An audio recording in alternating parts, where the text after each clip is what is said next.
هاي جايز، فيديو النهارده يكون عن روتين اول يوم اجازه. بس قبل ما نبدا الفيديو تنسوا تعملوا لايك، سبسكرايب، كومنت، شير، اشعارات، ويلا نبدا. فاول حاجه يا جماعه ابتدينا اليوم، مش اليوم قوي بصراحه لان انا كنت مطبقه عشان كنت نايمه كتير اليوم اللي قبلها، فقمت حطيت زيت على شعري وابتدينا بقى نقعد ننضف الاوضه.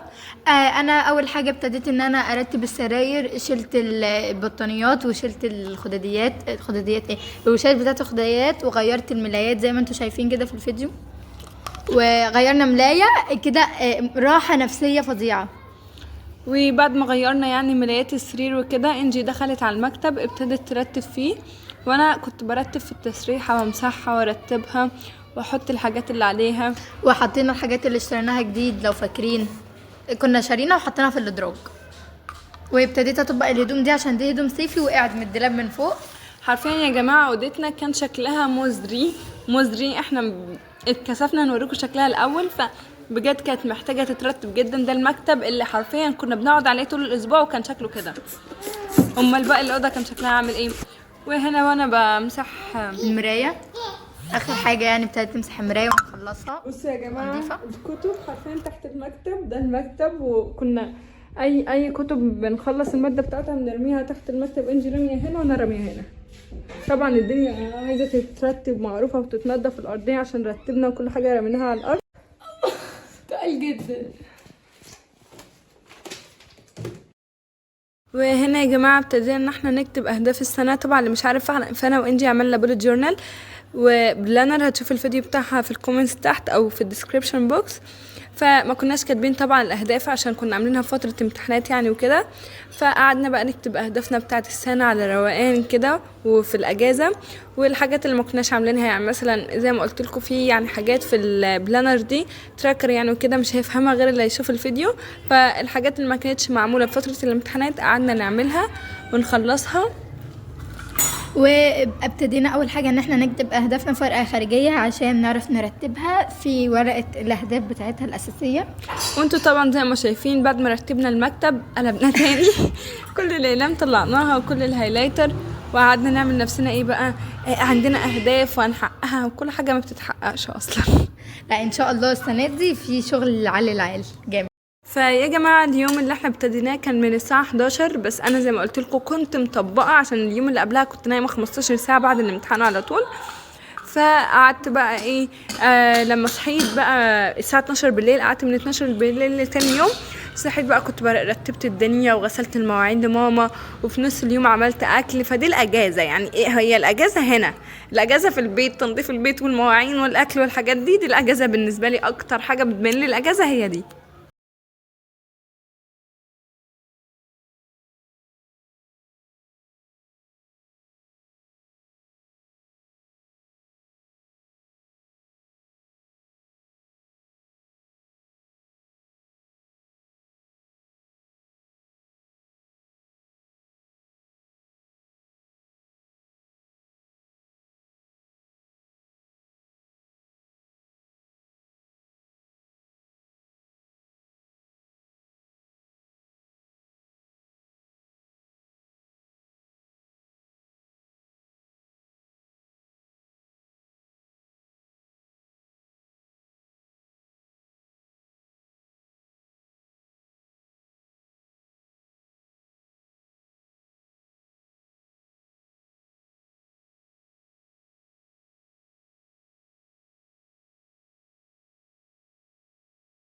فيا جماعه ده الاكل اللي مارينا عاملاه، وده اللي هيتاكل، بس احنا مش بناكل معاهم بره عشان عندها ضيوف واحنا مش بنحب ناكل معاهم. ناكل ونرجع لكم بقى عشان لسه في شويه مشاوير. فيا جماعه دلوقتي فكره فتح الحصاله. انا الهدف ان انا كنت هحوش فيها 1000 جنيه. هتقولي عدد بسيط، بس انا مش بعرف احوش، فحوشت اقل من نص المبلغ فعلا. طبعا عشان هننزل نشتري حاجات، طبعا هننزل نشتري ونوريها لكم، بس نفتح الاول عشان ايه فلوس انا ومارينا مع بعض تكفي.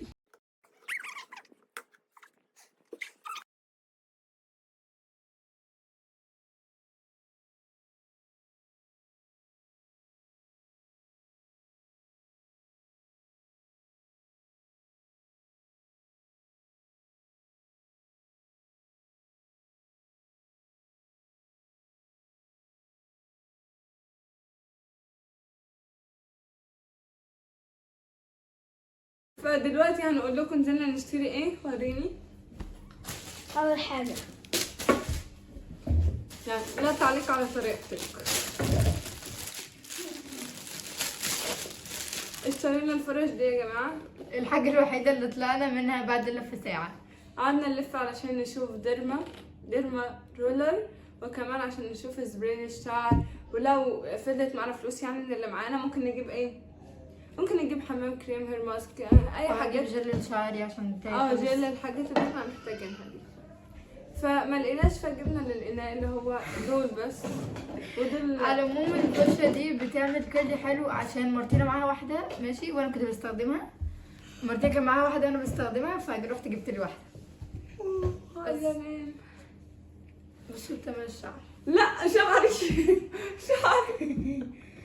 هو اصلا هيش لوحده. تمام. المهم نصيحة اي حد بيعمل كيرلي اي فرشة فيها بتاع دي بتعمل الكيرلي حلو. فيا جماعه دلوقتي هنقعد احنا وانتوا مع بعض نشوف هنشتري الحاجات اللي فضلنا. يعني احنا معانا فلوس هنخلصها، بس اهم حاجه هنجيبها الديرما والسبراي والجل. حلو برة الناس الزبادي. يا جماعه هنا الجوده بتاعه التصوير باظت باين قوي، فهنتغاضى عنها. هنا بقى كنا قاعدين بنشوف الحاجات اللي هنشتريها، هي الاجازه في الحاجات اللي بنشتريها. فاحنا كان عندنا عيد الميلاد كان عدى قبلها باسبوع تقريبا، فكنا محوشين عاديه، فقعدنا ايه كنا مخليين العاديه دي الحاجات اللي هنشتريها بقى والحاجات الغاليه. فقعدنا هنا كنا نازلين على اساس ان احنا نجيب الحاجات دي نشتريها من الصيدليات وكده، وقعدنا نلف ما لقيناش، فقلنا نشتريها من بي مارت. لقينا بي مارت ما فيهوش حاجات، فقلنا هنشتريها من نون. فقعدنا هنا بقى نشوف الحاجات اللي احنا عايزين نشتريها وندور على الحاجه الاصليه بتاعتها. فيا جماعه هقول لكم على الحاجات اللي احنا اشتريناها عموما. فطبعا الحاجات اول ما توصل لنا هنصور لكم بوكسنج ليها وننزله شورتس او على تيك توك، هتلاقي الحسابات في الكومنتس تحت. فاول حاجه اشتريناها الديرما اللي نزلت مخصوص عشانها، وكمان السبراي اللي هيستخدم مع الديرما، والجل عشان انجي شعرها كيرلي، وكمان بديل الزيت عشان انا عندي في البيت سيرم والسيرم مش بيرطب الشعر، عشان كده شعري هايش فجبت بديل زيت. وكمان جبنا حمام كريم غير اللي احنا جربناهم كلهم عشان نجربه. ودي الحاجات اللي احنا عموما اشتريناها. واحنا قبل ما نطلب حاجه كنا بنشوف ليها ريفيوز، وكان مثلا لو الاغلب بيقول حلو كنا بنجيبه، لو الاغلب كان بيقول وحش كنا بنجيبه برضه عشان نجربه، عشان في حاجات جربناها وكانت الناس بتقول عليها ريفيوز وحشه وكانت حلوه معانا جدا. وبس كده بيكون خلص الفيديو. لو عجبكم الفيديو متنسوش تعملوا لايك، سبسكرايب، كومنت، شير، اشتراك. باي. استنى الفيديو الجاي.